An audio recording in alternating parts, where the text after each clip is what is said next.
Hey beautiful people, it's your girl Shakima. I'm just stopping in for a quick astro analysis for you guys.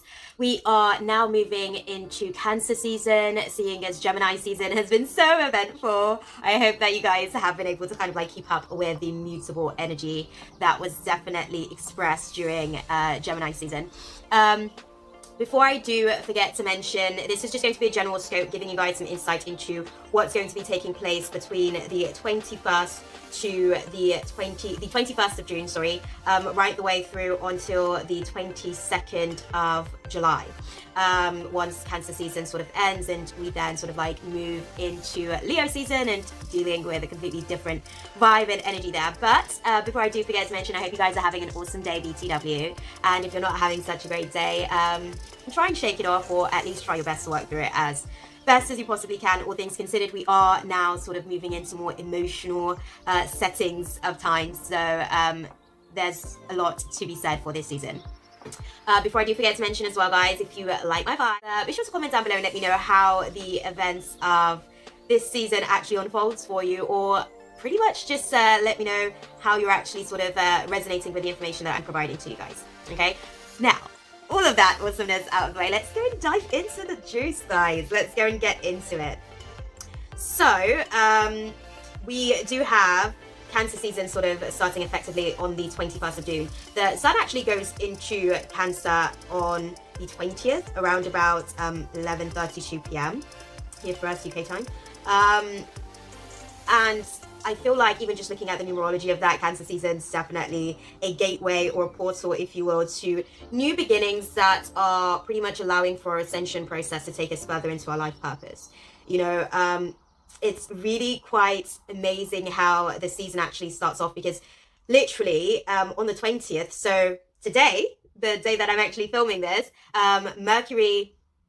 Jupiter is actually gone retrograde in the sign of Pisces, and it's going to be in Pisces for a good little while. I'm going to plug the video so you guys can have a look and see just kind of like how that's going to unfold for you. Okay, I did a tarot scope for that, so you guys will be able to kind of like see how that trajectory of that 4 months journey is going to unfold for us as a collective. It's going to be interesting, to say the least. And yeah, so Jupiter goes retrograde in Pisces on the day before the sun moves into Cancer. So it's really more a time of us being able to kind of like peel back the layers of some of the perceived blessings and curses, if you will, the kind of like the lessons that comes with its own challenges, to be able to give us an opportunity to, you know, elevate ourselves.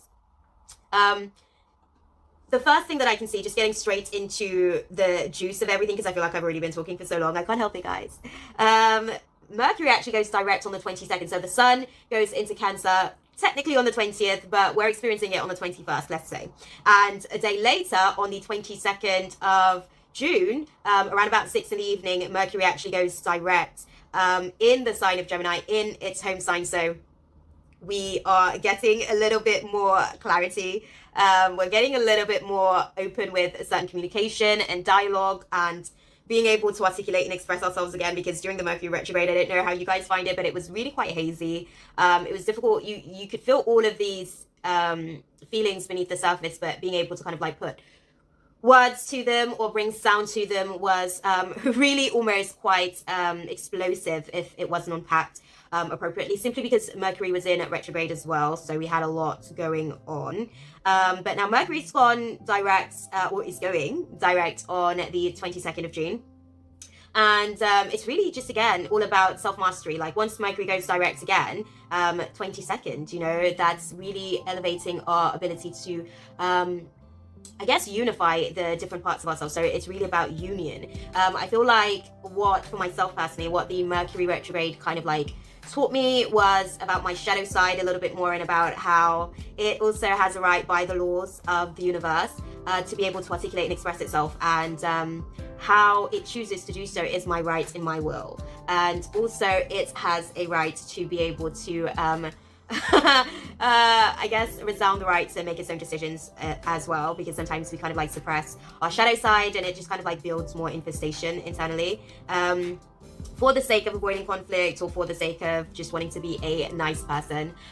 So we are literally learning, taking what we've learned during the Mercury retrograde, and we are utilizing that as an opportunity to elevate our self-mastery.